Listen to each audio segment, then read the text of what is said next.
Scoop, what a crazy round four it was. Some big scores in there. Unfortunately for yourself, didn't crack the 1,000 mark, but there's obviously a few positions there that and captaincy that didn't sort of serve you too well. Just a little explanation on your team and how you went.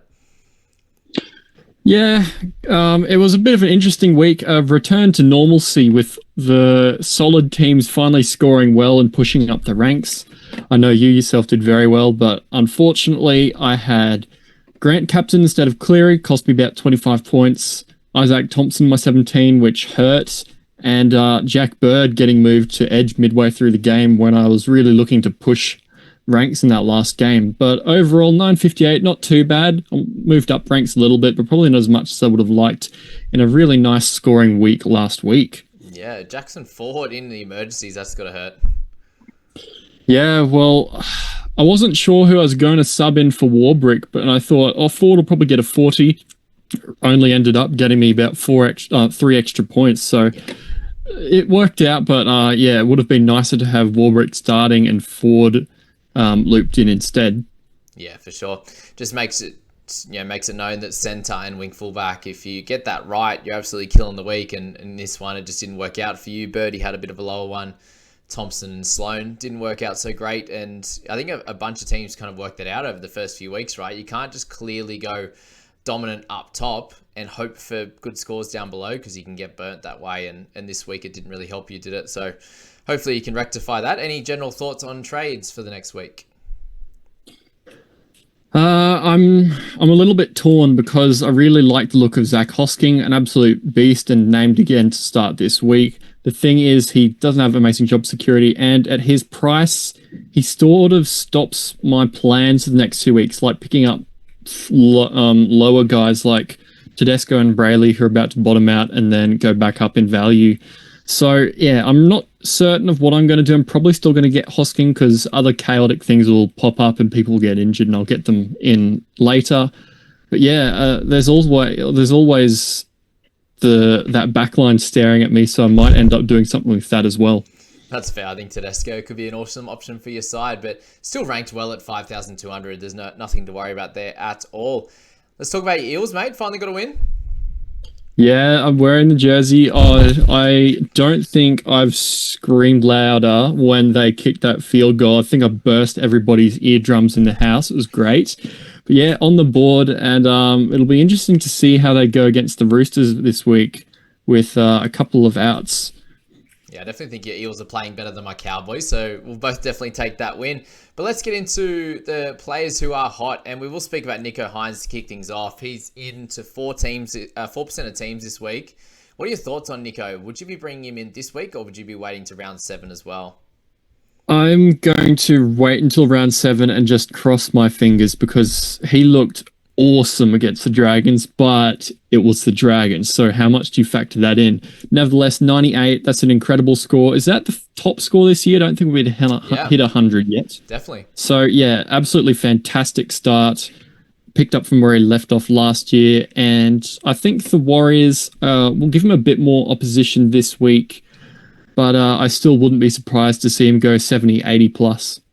Yeah, when he averaged just the high 60s last year, there's every chance that he should be getting that regularly. But he is priced at $1 million now, and if you're someone that is looking to get him this week, would you even suggest that at all? Like, if you could easily get to him this week, would you do it for one? I think I would only go for him this week if you really needed to trade out a half. Like if you kept Dewey and you just want to sell him this week, I think Hynes isn't too bad, but you're paying $1 million for 2 games of maybe like a 40 average at best if he knocks out an 80 this week. So you'll get a replacement from your emergencies and that'll bump it up a little bit, but it doesn't really make sense from a point scoring point of view, but maybe it'll win your head-to-head matchup this week. So depends on your strategy, I guess. That's very fair. And if you don't have any cover, then clearly don't bring him in either, right? And then, so heading into round 7, what would you do to try and build up some cash to bring him in? What kind of players would you be looking to move on from? We've obviously got a few guys that are mid-range at the moment, the Cartwrights, these type of players there, the Lioros, Eli Katoas that you could potentially use to move up to him? I know a lot of people might have like a Mark Nichols. There's a lot of those type of players. Would you try and milk them over the next couple of weeks and then do a upgrade downgrade in round 7? Would you wait like that, or would you start to build up cash this week and then next week for Hynesy in 7? I think it depends on what cash cows you do have, because you've got to remember, if you're bringing in Hynes plus somebody, they're probably not going to be 230, 250k unless it's absolutely ideal situation. So you're probably going to total 1300k with those two in. So you need 650 each from your cows. That might be a little bit far unless you're planning on, say, selling Hosking straight away or something like that. And like Loero or Eli Katoa go out at that stage, which doesn't seem like a great strategy. So in all honesty, you probably need about 100 or 200k to push that double cash cow to Hynes and Cheapy over the line. So if you can build up a little bit, that'd be good, but I don't think too much. It'd be a bit of a waste to have 600k sitting in the bank safe for the next 2 rounds and leaving points on the field. Definitely. Yeah, I agree with that. So yeah, there's definitely lots to think about with Hynes, but try and put together a little strategy to be able to get him in round 7. And if you don't get him in 7, that is okay, because you do have guys like Cleary who should in quotation marks be able to score similarly to Hynes, because he's been our top half for the last sort of 4 years now. So yeah, definitely something to think about with Nicho Hynes. So let's speak about a few of the other guys that are in the hot list. We will kick it off with Cleary, who a few people are bringing in, but not very many compared to that of Mr.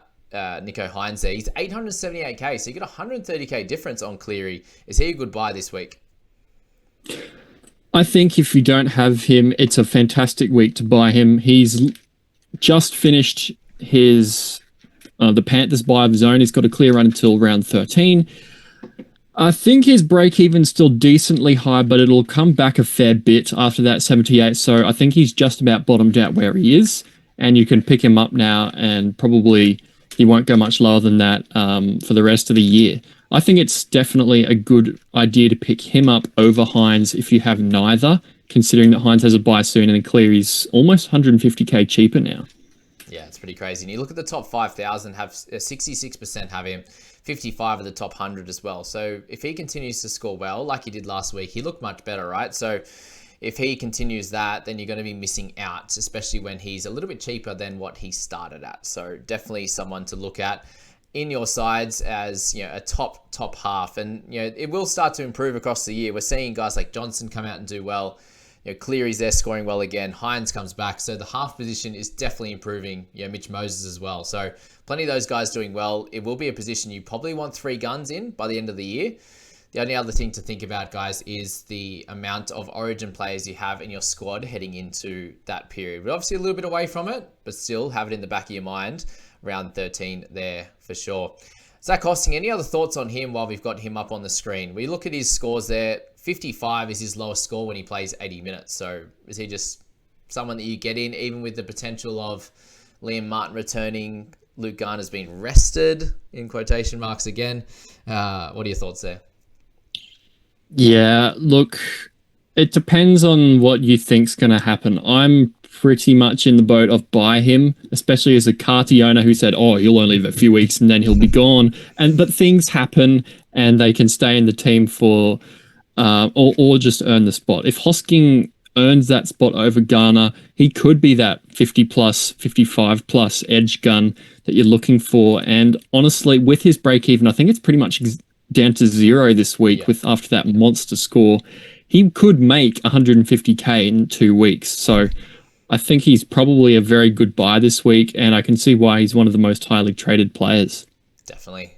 You won't tackle as many times as you did last week on a regular basis. You know, you've got games there, mid-30s to 40, so expect somewhere that in that range, but still over 100 meters gain, the odd tackle break and offload. He will be one of those guys you want in your side for sure. And the way I said it in the previous video was that he's one of those guys that if you miss out on him and he does exactly what we think he's going to do, you just lose this year. Like, you're pretty much gone, because he's going to average sort of 55-ish and, you know, make 150, 200k. That's where Cartwright's been really tough. If you missed out on him, he's been scoring well enough to be a great player in your side and then making so much cash. So he's one you don't want to miss out on. If he does flop in terms of losing his spot, then everyone's going to be in the same boat. So definitely something to think about there. Shawnee Johnson, he's the gift that keeps on giving. I thankfully jumped on for the first week. What are your thoughts on him going forward? Yeah, I quite like him. There is a little bit of uncertainty in a couple of people's minds with Tamara Martin gone, but that's not really worried. It's just a 1 week head knock rest. So I don't really see much going wrong with Johnson. He's doing everything. That's the third week in a row that he's kicked for 500 plus meters. He got really involved. Try assist, line break, plenty of tackles, and his base is fantastic. And the Warriors look good this year under Webster. So I think he's back to Shaun Johnson of old. Looks really great.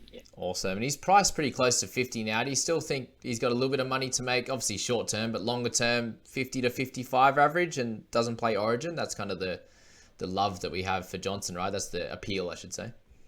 Yeah, he's very appealing from a non-Origin point of view. He can be your non-Origin gun, and then potentially, like in round 20, you might be able to upgrade him to your final guy, like maybe a Munster or something at that stage, or a DCE. I think he's good enough that he can be that keeper in your side. And even at 700k, he's got a bit of value left. I think he's shown that he can score fantastically well in this Warriors side this year. Beautiful. Jackson Ford's the next guy. We both have him in our sides, dual position. Only gained 30k this week. Is he someone that you'd be jumping on if you didn't have him as an easy swap for, maybe it isn't Matt Doorey you can switch him to from? I think he's pretty much the must-have of the week. The coach was singing praises in the press conference, saying he's the fittest at the club, playing 80 minutes. He's just reiterating what we've heard before, and I think his spot is safe now. And 61 at, what is he, 383k. He's got mountains of money still left to make and has dual. Get him in your team. Yeah, and playing in round 13 is going to be really cool as well. Jackson Ford, a great buy this week. Brendan Hynes, there's so much to talk about with this guy because he is dual position, he's cheap, he's not in the top 30. Can you give us a little bit more insight given he plays for your side, Lock? I wish I could. He looked great the other night. It was fantastic watching him come on after Hodgson. I think Hodgson did a bit better being able to go hard for 50 minutes and then come off rather than pace himself for the 80 and look a bit tired by the end of it. But Hynes came on and absolutely looked fantastic. I think he'd have to probably be upgraded for me to be happy with him as a buy. But if you think about it, he's like Sonny Luke. He's sitting there as a bench hooker, probably only going to get 30, 35 minutes a game. And if you move that out PPM wise, less than half a game to average 30 to be a cow means he'd be averaging 60 and 80 minutes. And that's very few hookers do that. It's like going for a bench edge. It's always a risky proposition. Yeah, and this, as you're talking there, this score really stands out. Like Sonny Luke in round 1 with the obviously lower minutes that he got, but coming out and scoring a try. And then obviously he hasn't performed as well. There has been a head knock in there, but yeah, this could very much happen to Brendan. And we have that added risk with the not being in the top 30. Something that our People squad knows all too well with the great late Trent Peoples, who is dead fantasy-wise, that's for sure. But he wasn't in the top 30, played his game, did well. We picked him up and played one more game, and that was the end of him. So definitely that risk in there, right? Yeah, Peoples, the mascot of the People squad last year, he just disappeared off the face of the planet. I hope Brendan Hynes sticks around. I think we'll definitely see a lot more of him this year. I just don't know if it's going to be straight away.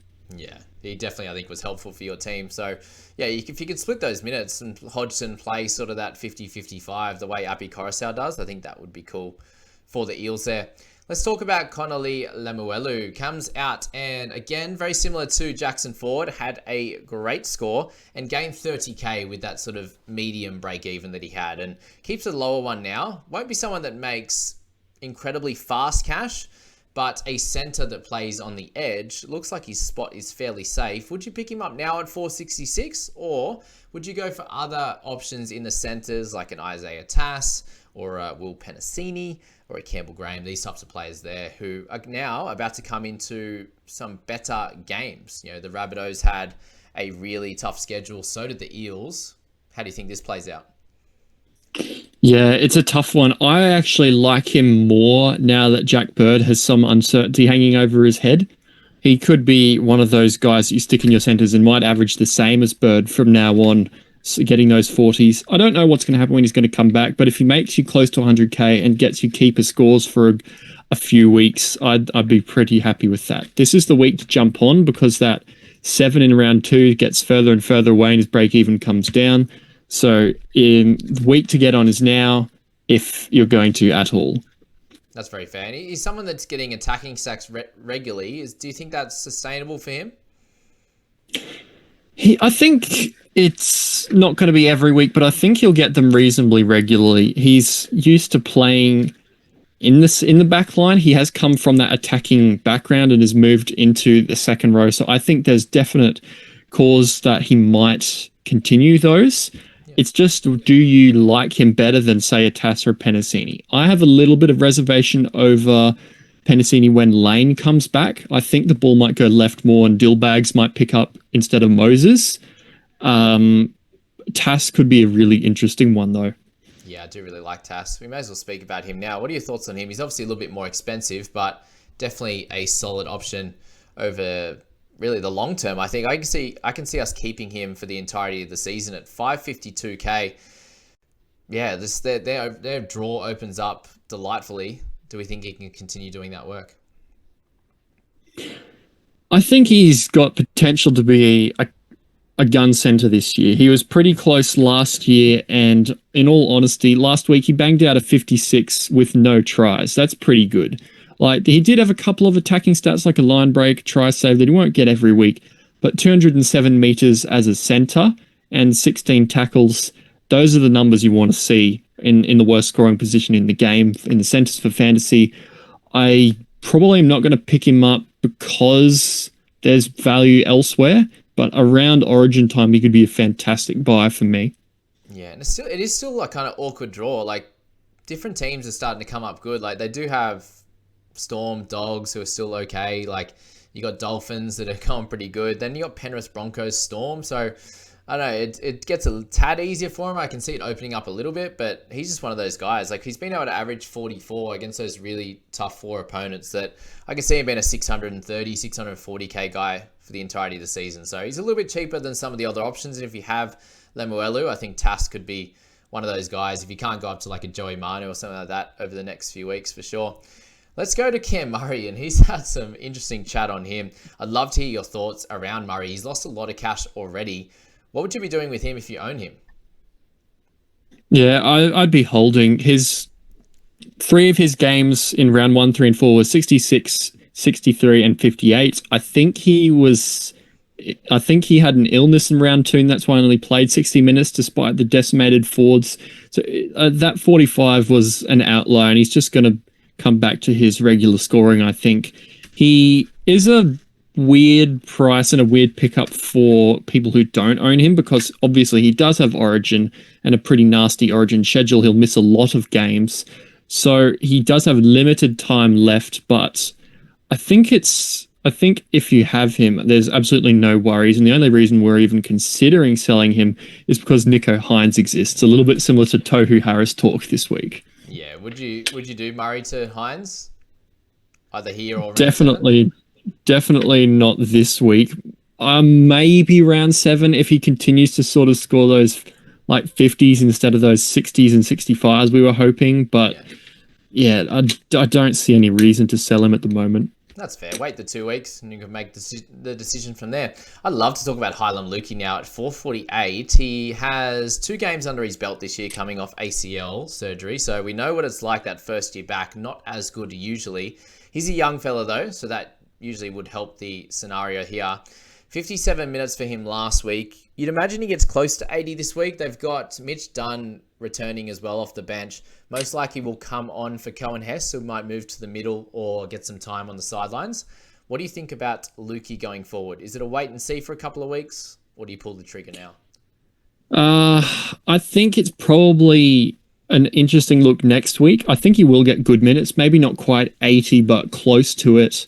But his break even's pretty high, and you're not really getting him to make money at this point until you know what's going to happen with rotation. So Nanai back might give us a little more answers.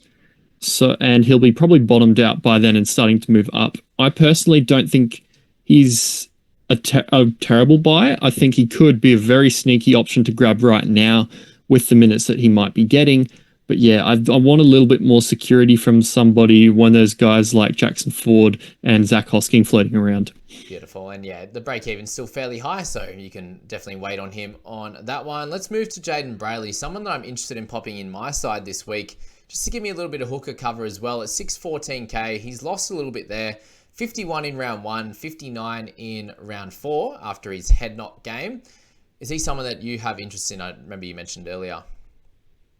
Yeah, I have a lot of interest in him. If there had been no news about Hosking and things like that, if Hosking hadn't come into consideration, there's a very good chance I would have picked him up this week. There's a few guys who have been keepers and sort of bottomed out this week or just about this week. Brailey's break even still around 50, so you can wait another week if you want, and I think that's what I'm going to do. Same with Teddy, I reckon. But there's also guys like Hudson Young and Frizell who are just about to be on the uptick in the low 600s and can definitely push up into those mid 700s and be a decent level keeper. I like Brailey with his work rate that we've seen. And look, the Knights aren't fantastic so far this year, so he could be doing a lot of tackling, which is good for his fantasy scores. I really like Jaden Brailey. I don't have any issue with picking him up this week or next. Beautiful. Yeah, well, let's talk about Hudson Young while we're here now. He's had a couple of really good weeks following some really bad ones, and he was priced up around that 770 mark coming into the season, down at 630 now. What are your thoughts on Mr. Hudson? Fantastically well, and then he'll drop a 30 on you the week after last year. If we scroll down his scores a bit, we see us 36 against the Storm round 18, 23 against the Warriors, but also stretches of like 60, 72, 79, 62, right around that. So with the Raiders about to get on a little bit of a more easier draw, not just yet, but pretty soon, I don't mind him actually. He's going to be more volatile, but he could be a head-to-head match winner. For sure. Just their buy in round 8 is a slight worry for me. And then they've got, Penrith and Broncos the next couple. But after that, obviously he gets a nice run for a little while and then does have a couple of weird buys. So he's kind of an awkward one because he has 3 buys in the next sort of, 10 weeks. And he'd be someone you'd probably look to play, keep in your side and have longer term. So bit of a weird one. I think guys like Brailey are a better option. Frizell could potentially be a better one as well, which we'll speak about a little bit later when he pops up. But let's go to Muddy Martin now at 385. Is he a clear hold this week? Yeah, just hold him. After 2 slow performances to start the year, he's turned it on, 52.36, making good money now. Sitting out this week due to HIA protocols. Just use him as a loop this week if you can and hold on to him. Beautiful. Yeah, he's still got some money to make. A low break even, dual position guy. Hopefully you have someone to cover him this week and we'll be fine from there. We'll speak about the Roosters guys next. We have James Tedesco at 674. He's going to be a fun one to talk about because there's a lot of contention with him. There's people holding him. There's people that traded him last week, and there's people even looking to trade him this week. So what are your thoughts on Mr. Teddy as a option now and then longer term? Yeah, I don't think he's a sell. The Roosters are coming off a bye. They're fresh. They've had a week or two to work out combinations, and there's no Joey Manu. So that could potentially get him even more ball and give him a really... I can see him going big against the Eels this week, to be honest. The Eels have played reasonably well against the Roosters in the last year or two, but before that, had an absolutely terrible record against the Roosters. So honestly, I could see Teddy even meeting or beating his break even this week, even though it's still pretty high. Yeah, he's someone that could definitely make or break your week, right? And the first 3 or 4 for him haven't been that great, but it's definitely someone that could come out and do really well. Priced under 50, he will be a 55 type of scorer for the year. And we know what he's like. He can go on crazy runs like he did from round 7 last year all the way through to round 12, averaging pretty close to that 70 mark. So if you can have that from a wing fullback, he's definitely worth the risk, I would say. But a lot of money there to spend on him. Sammy Walker has been scoring pretty well. 52.7 the average across the first 3. Base stats have been great. Would you have Teddy as a more important buy this week over Sam Walker just because of the position? Yeah, I think so. Sam Walker, there's a couple of other options. You've still got Sean Johnson, who's overtaken him in price now, but not by much. I think you can bank on SJ because if DCE goes down, there's a good shout that Walker just moves back into the halfback role for Origins. So Sean Johnson as a New Zealander is going to be a lot safer from that perspective, and I think he'll score a bit better too. So Walker, interesting, but if you don't have him, don't rush him in. If you do have him, he's doing pretty well. Beautiful. Just Suaalii, he's not in your team, is he? No, not at the moment. So I've got him in my team. Could be a bias either way. I'm not sure how much I do actually like him, but averaging 38 at the moment. What would you be doing with him if you own him? Yeah, he's a funny one. As you would well know as an owner, he'll score you big one week and then do nothing the next. It depends how well the Roosters go, to be honest, and if he can get over the line or put others through. Some weeks he's glue hands and denies James Tedesco lots of points. Other weeks he does really well for himself. I think overall 38 average, that's not quite as high as you'd probably be hoping, but the Roosters haven't been great either. That could move north very shortly. Yeah, for sure. And you look at that, he obviously scored a try off a kick in the first game, and then he hasn't scored any tries in the last 2. I think what really stands out is that he got 60 with 1 try assist in that round 2 game. And that was the only one that they actually had a decent game and did well. The Rabbitohs one was a bit too close, a bit more of a middles game, that one. So be interesting to see how this game plays out on Thursday. I personally think if you have some ability to loop him, if you have an extra guy in the wing fullback or center like I do, I will be playing him in number 5, and then you can get the boom or bust Joseph Suaalii. But long term, we're not sure. I think the jury's still out on that one. Let's see over the next few weeks how he goes. Reece Walsh is our next guy. So 579k for Reece. They have a delightful next few games. They've got the Tigers, the Canberra Raiders, and the Parramatta Eels. And the Titans there, followed by the Parramatta Eels. Sorry, mate, I don't want to give you the delightful draw there with the Parramatta Eels, but they've actually been all right. Walshy, coming off a 40. He's a clear hold, obviously. Would you continue to look to buy him at 579? Well, I think I probably would. We saw last week the Raiders were pretty dreadful without their main halves intact. Fogarty's back this week, but Whiten's gone. I don't know what that's going to affect, but yeah, Tigers, Canberra, Gold Coast, he could average north of 60 in that 3-week period and just blast off. He's probably auditioning for an Origin fullback spot too, with Brimson missing 4 to 6 weeks with a hammy and Ponga under a massive cloud with a horrible concussion. So he could really step up in the next little while. Beautiful. If you had an option between spending the extra 100k on Teddy or dropping it down and selecting Walsh, who would you go for this week? That's tough, hey, because you can wait on Teddy and you probably can't wait on Walsh. He could knock out a massive score this week. I think that's too close to call for me. I'm probably going to go Teddy because he's a proven gun. But yeah, it's mighty close.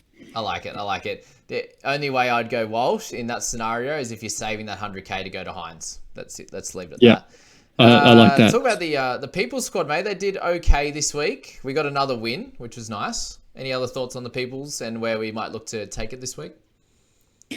Yeah, People's squad. I think they went exactly 1,000 this week, so they hit the 1k club.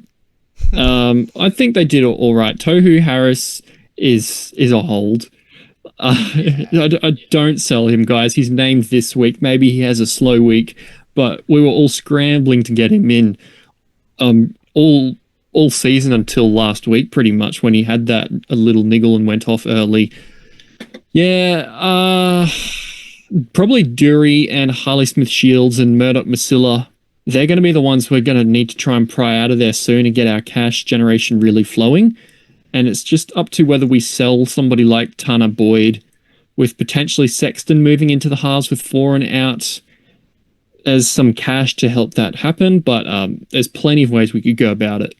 Yeah, for sure. The Toho one's pretty sad. Obviously, the people who brought him in this week, that sucks. I heard some people would go Cotter injury into Cotter trade to Tohu, so that one's tough. But even us, we picked him up. He got a 53 and then a 28, 29. So not ideal for sure, but People Squad, we're on the up, just like a lot of the teams there.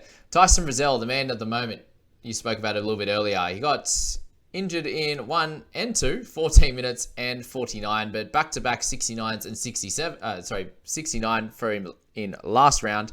I was looking at round 1 last year, but we definitely know he can hit those scores when he can score tries and keep out the negatives from his game. What are your thoughts on Frizz now with his break-even improving? Yeah, I quite like him as an option. He's moving northward cash-wise. I see those injury concerns as a little bit relevant, but not necessarily. NRL Physio likes to say there's almost no injury-prone players in the comp. And like he got his leg caught under somebody and hurt it, and he got a head knock. Other than potential little bit high risk for concussion, I don't think it's too bad going forward. And yeah, we know he's a keeper. He's been one of the most consistent 50-plus edges for the last 5 or 6 years. So at his price, I really like him. Yeah, he only missed a couple of games last year between rounds 9 and 10. So definitely not a big issue. Probably unlikely he plays Origin, right? Yeah, I don't think he plays Origin. Yeah. There might be like a tiny chance because of the Angus uncertainty, but there's probably others that move in there anyway. Surely Koloamatangi or Olakau'atu have gone way ahead of him, I'd say. Koloamatangi's a beast, You've got Koloamatangi, Olakau'atu, maybe even Ryan Madison sitting on the bench. Yeah. I think Frizell's Origin days are over, but his keeper days in fantasy are probably not over just yet. That's for sure. Tohu Harris is the man of the moment. He's been named. That's crazy, man. These guys with their... Like, he couldn't play out the rest of the game, but then gets named next week. They're just such warriors, literally. Tohu, just a clear hold. Anyone that owns him? Yeah, absolutely. People who didn't jump on initially might be a little bit happy with what's happened because he'll move back down towards that 700k mark after he started there. But yeah, anyone that has him, definite hold. He's going to go big this year. We've seen what he can do with his enormous work rate. He should be really good. Beautiful. Got 6 players left. Isaac Thompson is the man at the moment now. 341k. Good score, bad score. Good score, bad score. What do you do with him? It's tough because the good scores haven't been amazing. Like they've been enough to make cash, but combined with the bad scores, his average isn't actually all that good. I much prefer holding a guy like Warbrick who had only like that one bad score, and before that he'd got 30s without doing anything. And when he finally was able to get his hands on the ball a few times, he just exploded. So Isaac Thompson is very close to the chopping block for me this week. I think it's going to depend on whether I decide to go Hosking or just go straight from Trindle and Thompson to Teddy this week or something like that and shore up the position. Like it. Who would you play this week, Thompson or Warbrick? They're up against each other. Probably still Warbrick, I'd say. Like the Bunnies, Campbell Graham does not give him any ball. Munster coming back for the Storm helped a lot. And although the Storm still only beat the Tigers by a dozen or so, I think he's a better shout of doing well than Thompson. Beautiful. Tanner Boyd, is he a hold for you, or if you need to use his cash, you can trade too? I'm going to be glued to the Twitter news feeds this week because I think it depends on Foran and Sexton, because when Sexton is in the halves with him, he will drop a lot in kick meters, I would say, and that could really hurt because he scores well with Campbell at fullback, as you've seen the last couple of weeks when Campbell sort of played about 60 minutes there when people have gone down injured, but that might be over, and in the bye week might be a good move to move him on if Sexton is said to be training in the halves. Yeah, very fair. Just obviously slightly annoying because his break-even's starting to improve and he's coming off a couple of decent scores, but as you said, there's been factors that have made that happen. Big Tino, 703k, has had a very up and down start to this season. 29, 70, 43, and 51. What do you do with him with the bye now? Yeah, I think he probably still hold. It's more a case of are the Titans being smashed or are there huge point games than Tino being bad. He's getting huge minutes now that Jollife's ruptured his pec. Yeah. 70 minutes, 65-65. You'd expect that PPM to go up when there's less points in the games. Round 2, there were 50 points. So he's sitting there watching conversions. Storm game, 72. And last week, 36 points. So he scored pretty well in round 4, 51, even though there was still a few points. I think he's fine. Yeah, okay, cool. Just those tackle numbers need to get up, and he's missing too many for, like, making 25, missing 4 for a middle forward at that price. Ugh, yuck.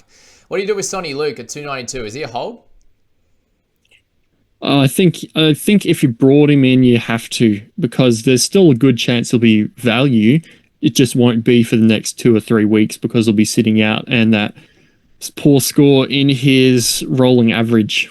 Thank goodness he did get 13 in 3 minutes. Incredible PPM for those that have him. Thankfully, I don't, but if you do have him, yeah, hold on steady. Last 2 guys, Matt Doorey at 330k. Is he a good guy to use this week to potentially trade for either a cheaper guy or go up if you have some spare cash? Do we think that there's a chance that he makes the starting side? I think there's a chance, but he's coming to the end of his lifespan as a cash cow. He wasn't fantastic PPM even when he was starting and getting 70 plus minutes from the bench. He's probably not going to do a lot, to be honest. I think it's the perfect week to sell. Beautiful. I was impressed with his output, though, last week, coming off the bench. He did a good job. Almost ran for as many meters as he does playing 70. So crazy. I think I'll be trading him out this week to probably to Hosking is the way I'll play that one. Jackie Bird to finish things off for 605k. Edge and centre duel. Obviously, not a great score for him last week. What are your worries with him, did you say? Yeah, well, the worry initially was obviously him not playing 80 because I think Musgrove started lock. And then Ben Murdoch-Masila hasn't looked that great. And when he goes off, Bird actually went to his edge, which even though it was the Sharks, and they were getting absolutely smashed and getting no ball, it just wasn't very good for his scoring.